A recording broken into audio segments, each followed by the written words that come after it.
Hello बच्चों, स्वागत है आपका। आज हम लोग क्लास 10th का चैप्टर नंबर 1 एनसीईआरटी पढ़ने का पढ़ेंगे। प्रश्नावली 1.2। प्रश्नावली 1.2 को हल करने के लिए देखिए पहला क्वेश्चन क्या दिया है। सिद्ध कीजिए कि √5 एक अपरिमेय संख्या है। आपको यही सिद्ध करना है।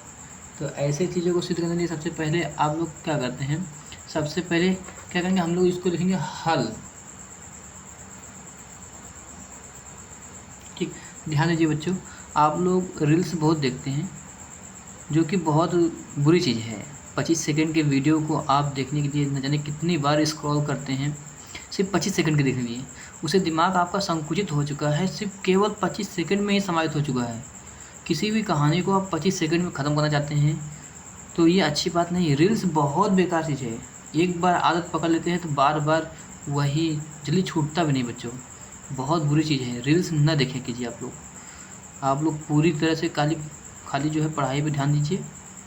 और रील्स देखने वाले में मन देखिए, खुद ही आप अपने आप को जज कीजिए कि 25 सेकंड पे आके आपका दिमाग अटक गया है। 25 सेकंड से ज़्यादा लंबी कहानी को आप लोग देखने के योग्य नहीं बचे हैं। ये बुरी आदत छोड़ दीजिए और पढ़ाई पे ध्यान दीजिए। मैं आ गया हूँ ना, तो आपको हर एक चीज़ सिस्टमेटिक ढंग से बताएंगे, रूल्स लगा के हम लोग सॉल्व करेंगे और अच्छे से।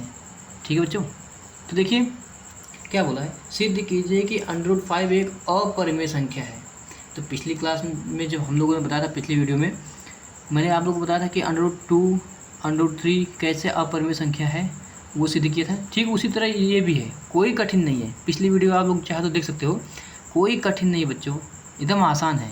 ध्यान दीजिए, जब भी हम लोग को सामने ऐसा है, हम लोग को पता है ये क्या है, 5 और 5 क्या है, अभाज्य संख्या है।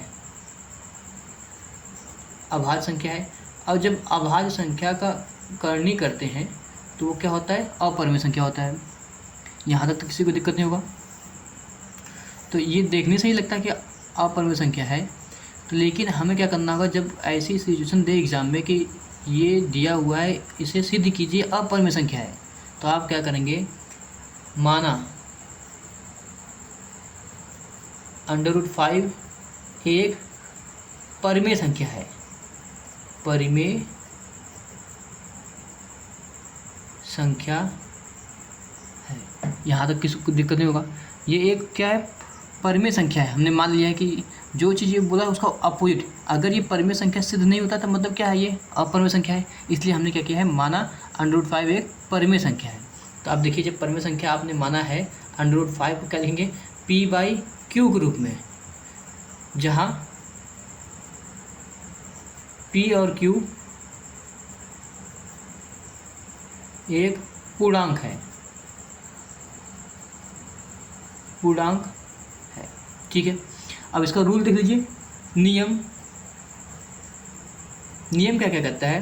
पहला नियम ये कहता है कि q ≠ 0 होना चाहिए। दूसरा नियम क्या कहता है, p और q सअभाज्य संख्या होना चाहिए, सअभाज्य संख्या। ठीक, याद रखिएगा, पूर्णांक संख्या आपको पता है, 1 2 3 4 5 6 7 सब धनात्मक संख्याएं जितनी भी है वो सब पूर्णांक संख्या है। 0 भी आपका पूर्णांक संख्या है, और जो धनात्मक संख्या था उनका ऋणात्मक भी, जैसे -1 -2 -3 -4, ये सब क्या है, ऋणात्मक पूर्णांक संख्या है। बस पूर्णांक संख्या है तो उन सब वैल्यू को आप रख देंगे। लेकिन सिचुएशन ये है कि q जो है 0 के बराबर नहीं होना चाहिए। ये सब हमने इससे पहले वाले वीडियो में सब बताया हुआ है, यहाँ तक किसी को दिक्कत नहीं होनी चाहिए। अब देखिए, यहाँ से इसको समीकरण नंबर 1 मान लीजिए, जैसे ये समीकरण नंबर 1 हो गया। ठीक, तो क्या कहते हैं, समीकरण 1 का दोनों पक्ष में वर्ग करने पर, दोनों पक्षों का वर्ग करने पर, ठीक है। यहाँ तक तो कोई दिक्कत नहीं है।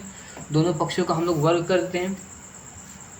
जब दोनों पक्षों का वर्ग करते हैं तो √5 देखिए, वो लिख के दिखाते हैं आपको। √5 को वर्ग कर दिया, p/q का वर्ग कर दिया। √5 का अगर वर्ग करते हैं तो 5 आता है। p का वर्ग करेंगे p² हुआ, और q का वर्ग करेंगे q² हुआ। ठीक है बच्चों, अब क्या करते हैं, क्यू को उस पर लाइए, तो ये होगा 5Q बराबर होगा P²। ठीक है बच्चों, ये समीकरण नंबर आपका 2 हो गया। अब ध्यान दीजिएगा, यहाँ पे ये है, जैसे P का गुणनखंड क्या है, P का गुणनखंड 5 गुणे Q² है। ठीक है, तो मतलब P का गुणनखंड, P² का गुणनखंड 5 गुणे Q² है। तो मतलब Q से भी P कटेगा P², और 5 से भी P² कटेगा। जैसे मान लीजिए 6 बराबर क्या होता है, 3 × 2, 3 से 6 कट जाता है, 2 से 6 कट जाता है, क्योंकि गुणनखंड है ना, तो P² का गुणनखंड क्या है, 5 गुणे Q²। तो उसी तरह 5 से P² पूर्णतः विभाज्य होगा, विभाज्य होगा। ध्यान दीजिएगा कैसे, तब 5 से P, जिससे इसका वर्गमूल P² का वर्गमूल क्या होता है, P होता है, P भी विभाज्य होगा, विभाज्य होगा। लेकिन अब ये होगा कैसे, मैंने आपको पिछली वीडियो में बताया था, थोड़ा यहाँ पे भी बता देता हूँ ताकि आपको कोई दिक्कत ना हो समझने में। यहाँ पे मैं रफ के लिए ये इस्तेमाल कर रहा हूँ, जो ये रेड पेन से मैं लिख रहा हूँ। ध्यान दीजिएगा, यहाँ पे क्या दिया है, √5 को हमने क्या माना, P/Q के रूप में। अब हमें P को अगर एक संख्या पूर्णांक संख्या में दर्शाना हो, अगर ये सब पूर्णांक संख्या में होते तो क्या करते हैं हम लोग, आसानी से भाग देके देख लेते हैं कि हाँ ये कट रहा है कि नहीं दिख रहा है। देखिए P कोई नंबर है, अब कौन सा नंबर कुछ पता नहीं चल रहा है। जब ये कोई सा नंबर है पता नहीं चल रहा है, तो क्या करते हैं, हम सिर्फ 5 को उठाते हैं, एक बार चेक करते हैं, √5 को उठाया और √5 से ही इसका मल्टीप्लाई किया, इसका वर्ग कर दिया मैंने एक तरफ से, तो यहाँ पर क्या आएगा, 5 आएगा। ठीक है, अब ध्यान दीजिए, √5 को, एक √5 को यहाँ लाते हैं, इसके बटे में पाठांतर करते हैं, यहाँ पे गुणा है तो यहाँ पे क्या हो जाएगा, भाग, √5 हो गया। अब देखिए ये P हो गया और ये क्या हो गया, Q हो गया, P/Q हो गया। तो मतलब P का मान कितना है, 5 है, और Q का मान √5 है। अब क्या करते हैं, जैसे यहाँ पे √5 था, P/Q का स्क्वायर था, यहाँ पे हम लोग का आया है, पहले क्या था हमारा, √5 बराबर P/Q, तब इसका हमने वर्ग किया, दोनों पक्षों में वर्ग किया। इसी तरह अब यही सिचुएशन हमने यहाँ पर बना दिया है, बस ये क्या है, अंकों में मिला दिया है। √5 बराबर क्या होगा, 5/√5। अब इस समीकरण का हम लोग वर्ग करते हैं, तो जब वर्ग करेंगे तो 5 आ गया यहाँ पे बराबर, और ये क्या होगा, 5 आ जाए 25, और ये क्या हो जाएगा, 5 हो जाएगा। अब जैसे हमने वर्ग किया था, फिर Q को इस बल पाठांतर किया था, तो 5Q² हुआ था। उसी तरह ये 5 यहाँ आ जाएगा, 5 गुणे 5, यहाँ क्या बचा, 5। और ये देखिए P² वाला गेम हो रहा है, और ये क्या है आपका, 5 हो गया, और ये हो गया आपका Q²। ठीक है बच्चों, तो अब देखिए 5 से क्या 25 कट रहा है, यस 5 से 25 कट जा रहा है, क्योंकि P² है ना, P² की जगह पे 25 कट जाए तो 5 आ रहा है। ठीक, अब देखिए जब ये P² है, यहाँ पे जैसे हमने लिखा 5 से P² पूर्णतः विभाज्य होगा, तो यहाँ पे P² मतलब 25 है। अब इसका वर्गमूल लेते हैं, जैसे P² का वर्गमूल क्या होगा, P, तो 25 का वर्गमूल क्या होगा, 5। क्या 5 जो है 5 से कटेगा, जो ये 5 है इसका वर्गमूल 5 होगा, तो क्या 5 से ये 5 कटेगा, हाँ यस कटेगा, 5 से विभाज्य होगा। तो यहाँ पर देखिए 5 से P² पूर्णतः विभाज्य होगा। अब इसका वर्गमूल P आ गया, तो 5 से P भी विभाज्य होगा। ये मान लीजिए 25 है और ये 5 है, जैसे यहाँ पे हमारा 25 आया था P² की जगह पे, फिर क्या करेंगे, उसका वर्गमूल किए 5 आया, तो 5 में 5 का भाग देंगे, कट जाएगा, तो ये विभाज्य होगा। इसी प्रकार हम लोग जब देख रहे हैं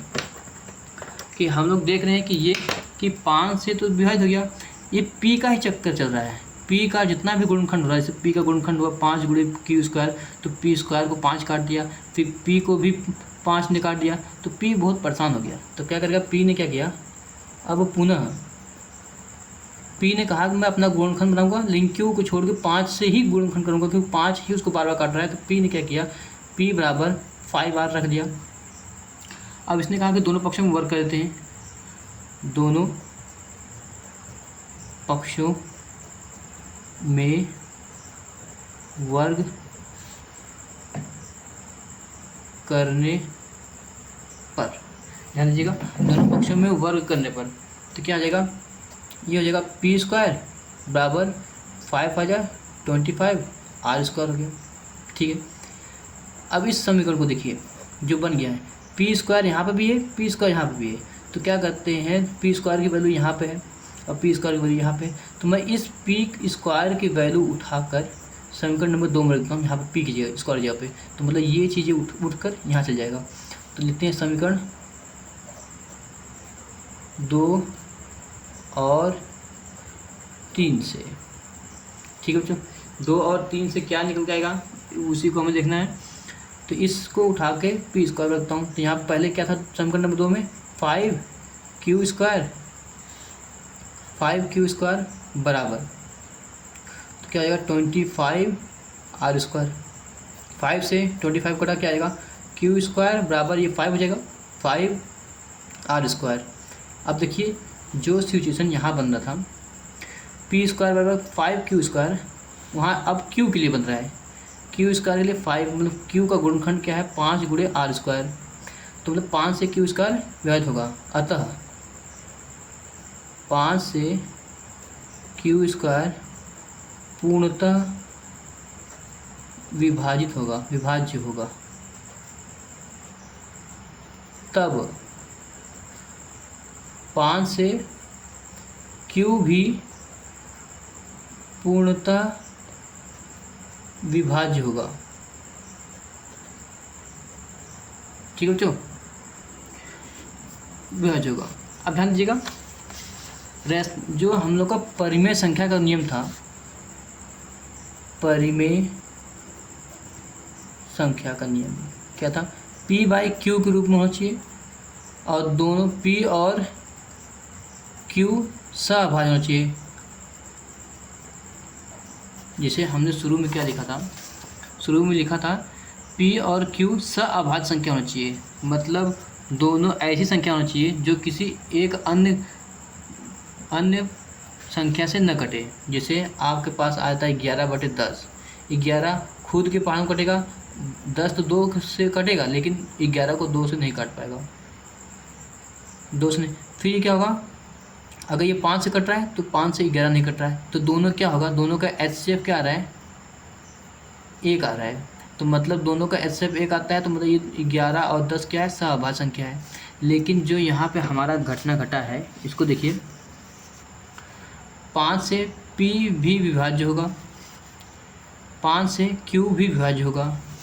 हमने क्या माना था, P बाई Q को, ये सहअभाज्य संख्या होता अगर दोनों एक संख्या से नहीं कटता तो ये क्या होता, ये √5 होता आपका परिमेय संख्या, लेकिन ये परिमेय संख्या को पालन नहीं कर रहा है, तो अर्थात P और Q दोनों, अर्थात P और Q दोनों एक संख्या 5 से विभाज्य हैं, विभाज्य है जो कि हमारे अवधारणा के विपरीत हैं, विपरीत है। इस अतः √5 एक अपरिमेय संख्या है, सिद्ध हो गया। ठीक है बच्चों, यहाँ तक समझ आया। हम चलते हैं प्रश्न 2 पे।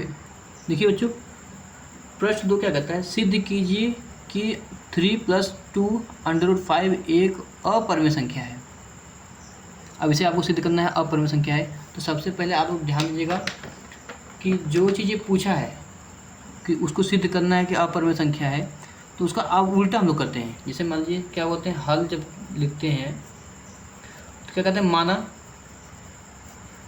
3 + 2 √5 एक परिमेय संख्या है।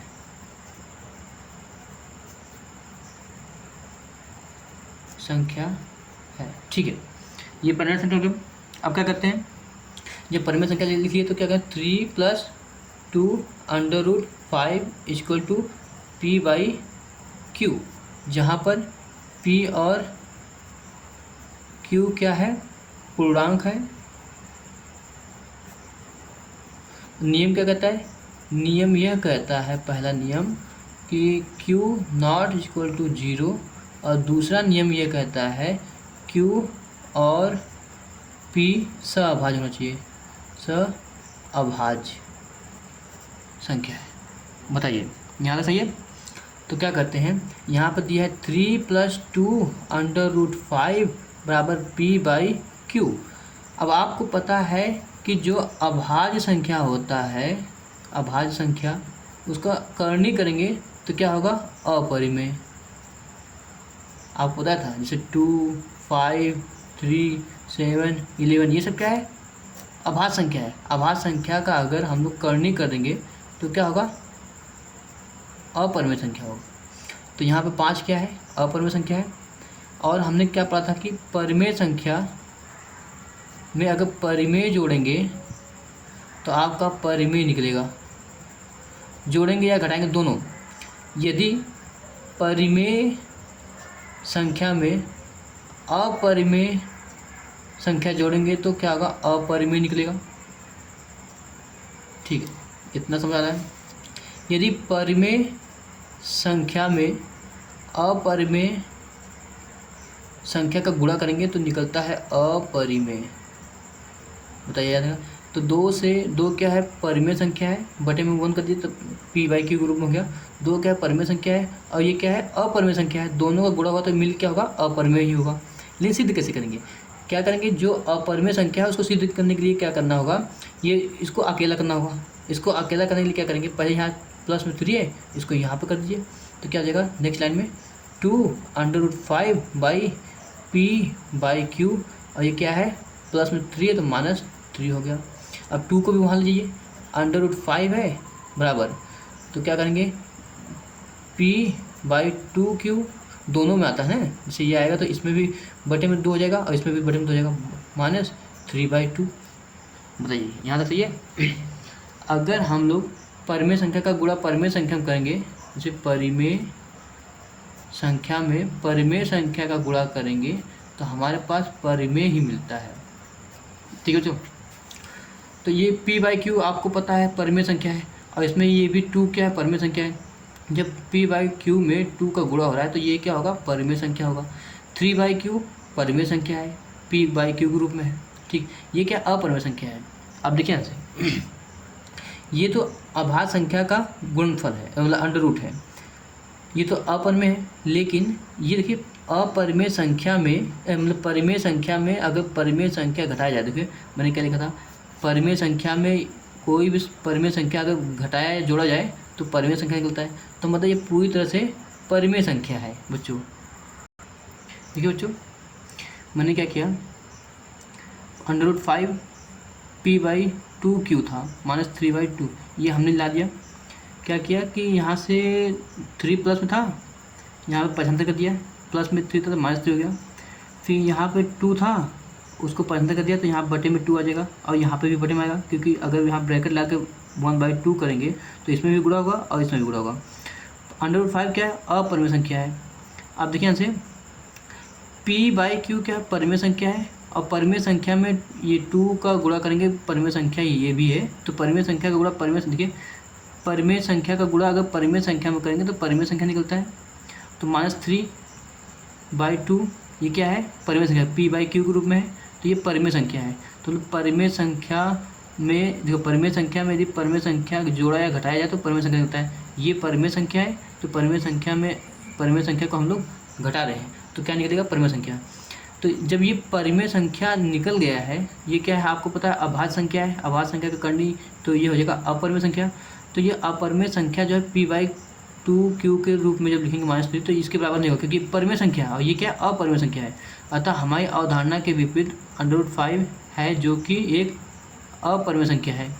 तब 3 + 2 √5 में 3 परिमेय संख्या है और 2 भी परिमेय संख्या है। तो क्या होगा, परंतु परिमेय प्लस अपरिमेय संख्या क्या होता है? अपरिमेय होता है। अतः 3 + 2√5 एक अपरिमेय संख्या है। मैंने थोड़ा सा बीच में वीडियो डिले कर दिया था, जो कि कैमरा चालू नहीं था, इसलिए पूरा सॉल्व करते गया तो थोड़ा छूट गया आपका, लेकिन वही फिर से रिवाइज कर रहा हूँ। कुछ है नहीं इसमें, आप चाहते तो यहीं पे जो ये आपका आंसर निकला है, यहीं पे क्या करेंगे, जब ये बराबर नहीं आया तब आप डायरेक्ट लिख सकते थे कि 3 + 2√5 एक अपरिमेय संख्या है। यहाँ इतना लिखने की जरूरत नहीं था, लेकिन फिर भी मैं आपको कॉन्सेप्ट क्लियर करने के लिए बता रहा हूँ। अतः हमारी अवधारणा के विपरीत √5 है, जो कि एक अपरिमेय संख्या है। तब ये देखिए 3 क्या है? परिमेय संख्या है। परिमेय संख्या में, और ये क्या है? 5 में जो परिमेय संख्या गुणा हुआ, तो देखिए अपरिमेय संख्या में जब आप लोग देखिए, जब अपरिमेय, देखिए यहाँ पे अपरिमेय संख्या में जब परिमेय संख्या का गुणा होता है तो आप निकालेंगे अपरिमेय। ठीक है बच्चों, यहाँ देखिए परिमेय संख्या में अपरिमेय का गुणा किया तो अपरिमेय संख्या निकला। तो 2 क्या है? अपरिमेय, परिमेय संख्या है। 5 क्या? अपरिमेय। दोनों का गुणा हुआ तो क्या हो गया? ये अपरिमेय हो गया। और 3 क्या है? परिमेय संख्या है। जब परिमेय संख्या को अपरिमेय में जोड़ते हैं, देखिए परिमेय संख्या को अपरिमेय संख्या में जोड़ते हैं तो अपरिमेय संख्या निकलता है। तो मतलब ये पूरा का पूरा क्या है? अपरिमेय संख्या है। और तो यही चीज़ है कि इसको सिद्ध करने का तरीका यही था बच्चों। नेक्स्ट क्वेश्चन बैठते हैं। आपको इसमें थोड़ा सा शॉर्टकट तरीका बताऊंगा। दिया है, सिद्ध कीजिए कि निम्नलिखित संख्याएं अपरिमेय संख्या है। तो आप लोग ध्यान दीजिए, ये क्या है? एक क्या है? परिमेय संख्या, ये हल है। √2 क्या है? ये क्या? अपरिमेय संख्या है। तो मतलब क्या है? जब परिमेय संख्या में अपरिमेय संख्या से भाग देता है, तो क्या निकलता है? अपरिमेय। तो एक में अपरिमेय संख्या 2 से भाग देते हैं तो क्या निकलता है? √2 जब निकलेगा तो क्या होगा? अपरिमेय। इस तरह से भी करेंगे तभी भी आपका सही है बच्चों।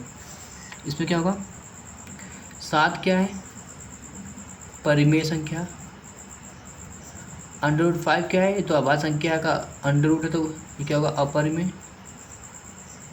ठीक है, तो मतलब परिमेय संख्या गुणे अपरिमेय संख्या बराबर क्या होगा? अपरिमेय। अतः 7√5 एक अपरिमेय है।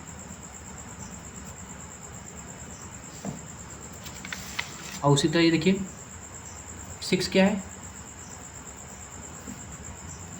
ये हल था। 6 क्या है आपका? परिमेय संख्या। √2 क्या है? अपरिमेय संख्या। तब देखिए, जब परिमेय संख्या में अपरिमेय जुड़ता है तो क्या निकलता है? अपरिमेय।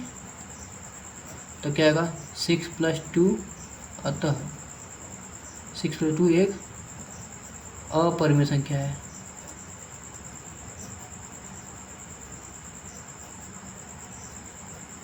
ठीक बच्चों, यही है आपका। और इसी तरह पढ़ा कीजिए और अच्छे से पढ़िए। मैं आपको, मुझे थोड़ा प्रॉब्लम होती है बहुत सी चीज़ों का, फिर भी आप लोगों को वीडियो देने के लिए आता हूँ। चलिए पढ़िए। Best of luck. सब्सक्राइब कर दीजिएगा और थोड़ा शेयर भी कर दीजिएगा, लाइक कर दीजिएगा, ताकि थोड़ा चैनल ग्रोथ करे, वरना कैसे कुछ अच्छा हो सकता है। चलिए ठीक है, जो भी आपको अच्छा लगे।